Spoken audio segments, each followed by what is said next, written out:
Are you considering a career in consulting or want to know what consulting is? In this video, I'm going to cover everything you need to know. So what exactly is consulting? You might have heard of names like McKinsey, Bain, BCG, Accenture, Deloitte, but what do these firms and consultants actually do?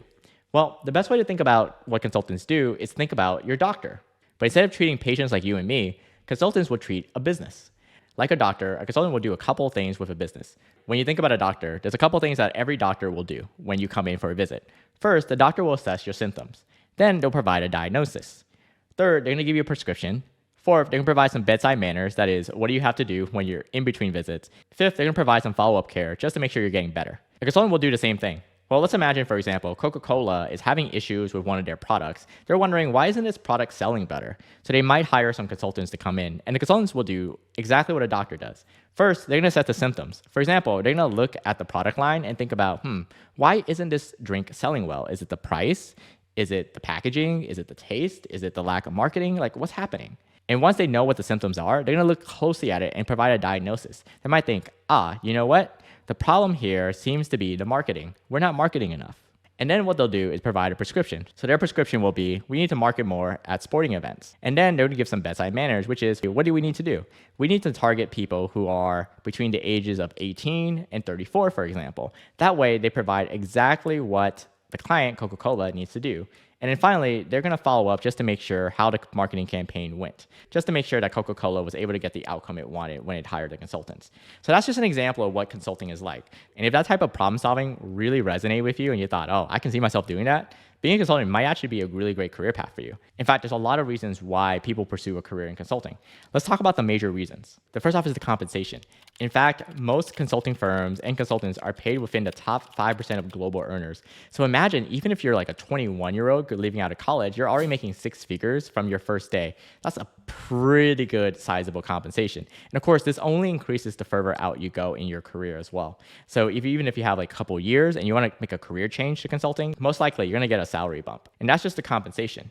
So besides earning on the top 5% of earners just on your base alone, you're going to get performance incentives as well as a sign-on bonus when you actually get the offer. That's a lot of money to start off with. But beyond just the compensation, there's a lot of other benefits as well.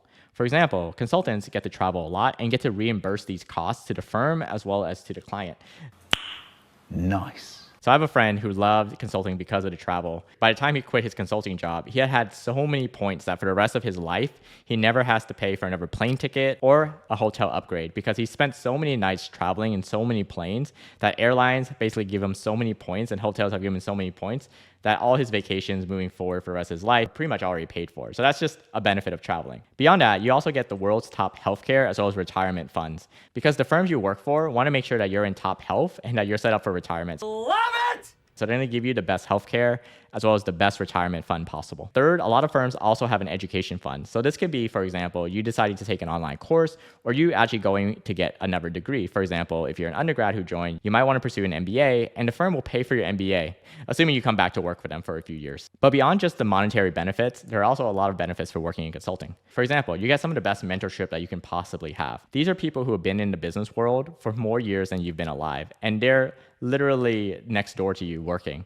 So I remember back when I was at Bain, it was so easy for me to be able just to knock on a door. For example, if I was thinking about entrepreneurship and there was someone who sold their business for $500 million and decided to become a partner at the firm, I was able to just schedule time on his calendar and be able to talk to him. And also the friends I made. The type of people that come into consulting are the people who are very ambitious, people who love learning, that likely share a lot of the values that you have. So some of my best friends to this day are people who I met during my time in consulting. And when clients bring in consultants, they're bringing in consultants to solve big problems. So you're not going to go in there and decide what color the chair should be in the waiting room. For example, how should the Bill and Melinda Gates Foundation spend their next $1 billion if their goal is to eradicate malaria? And because you're working on these high impact projects with these big clients, you're always going to be learning different skill sets, whether it's how to analyze a problem better, how to structure your thoughts, how to build confidence, or how to lead a team. You're always going to be learning as a consultant. And once you decide to leave consulting, the whole world is open to you. You have so many exit opportunities. For example, you might decide to stay in business and maybe your goal is to be a CEO of a big company.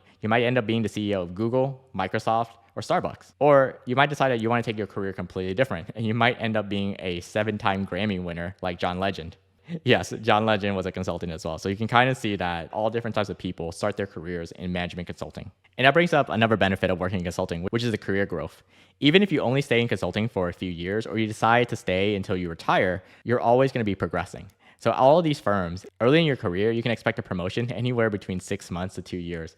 And every time you get promoted, there's going to be another 30-40% pay raise. So you can imagine there are very few career paths that allow you to be able to do that. And that's a huge benefit why people want to stay in consulting. But if you are curious about what the progression is like at a consulting firm, it's pretty fast. So this is what a typical path will look like. For example, if you're straight out of school, you'll start off as an analyst. The title itself will change from firm to firm, but we'll call it an analyst at the lowest level. You'll stay there for about 2 to 3 years before getting promoted to associate.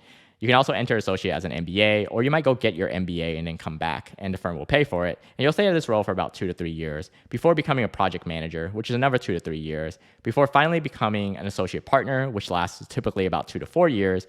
And then you'll make partner for about 3 to 5 years. And then finally, you'll be a senior partner.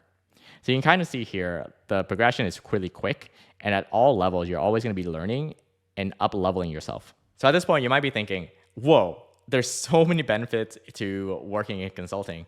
So what's the catch?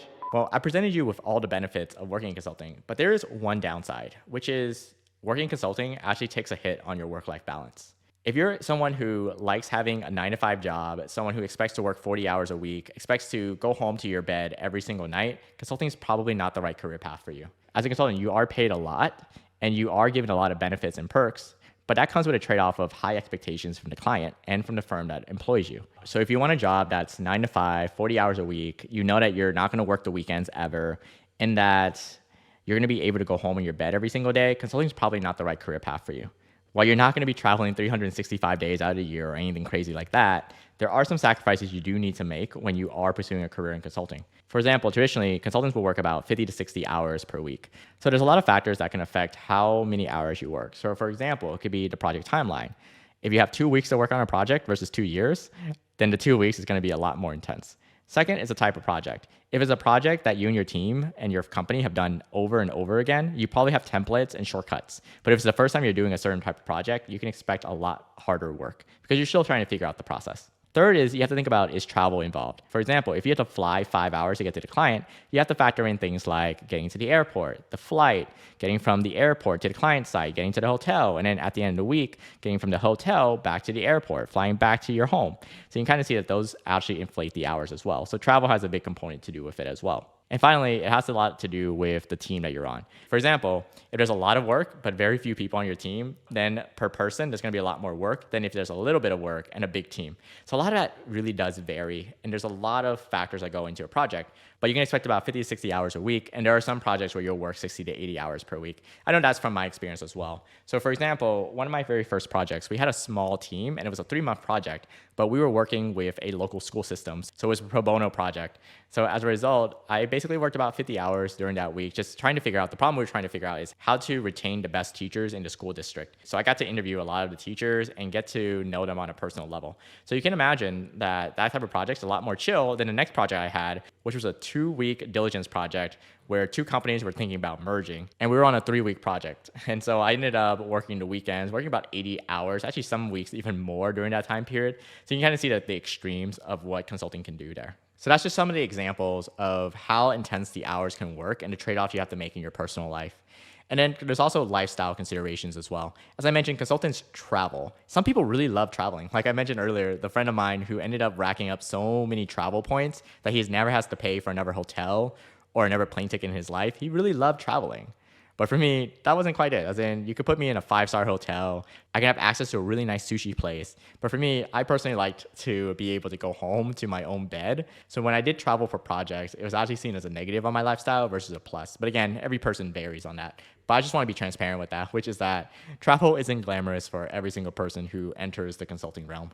In fact, if I had a choice, I would have stayed on all projects that did not involve me traveling. So how do you know if consulting is the right career path for you? If you are considering a career in consulting, I would ask yourself this question. It's like, what's your reason for wanting to work in consulting? So it could be for numerous reasons. For example, you already know what you want to do, and working in consulting is like a stepping stone towards that. So for example, if you wanted to work in private equity or venture capital, and you know that having consulting experience will help you land those jobs, then that's a consideration. On the other extreme, if you don't know what you want to do, but you want to use consulting as a time to explore different projects, different functions, different organizations, different industries, different clients, then that's another great reason, right? Is to be able to figure out what exactly do you want to be able to do with your life. And both extremes are different, right? But the goal is that you have to have a reason for why you want to work in consulting, because you're going to be giving up a lot of your lifestyle as well as your work-life balance. So I want the trade-off to be worth it for you. So even if you only work in consulting for 1 or 2 years, I want you to feel like those 12 to 24 months are going to be worth it for something in the end. So again, that's what I would think about if you're deciding if consulting is for you, is what do you want to get out of your time in consulting? All right, so now you know more than 99% of the world when it comes to what consultants actually do. In fact, I actually want to help you more. At this point, if you are interested in a career in consulting, I want to send you something. If you comment below the word consulting, that'll tell me that you've already decided you want to be a consultant. And what I'll do is I'll send you some resources so that you can have a successful career in consulting. Or if you're undecided and you type in the word undecided, I'll send you a resource to help you figure out if consulting is the right career path for you. And if you are 100% serious about becoming a management consultant, I want to help you even more. Here at My Consulting Offer, my team and I of former recruiters, interviewers, and consultants, all we do is help people land their jobs in management consulting. In fact, we have an 89.6% success rate when it comes to helping people start their careers in management consulting. And I want you to be our next success story. All you have to do to be our next success story is to book a free 30-minute strategy session with my team. And during the call, we're going to assess how we can help you get from where you are to where you want to be at the firms that you want to work at. And the call is completely free. But you don't take my word for it. In fact, you can hear from James about what it was like to take his free call and how he used that free call to eventually land his job in consulting. I'll include James's video somewhere above my head.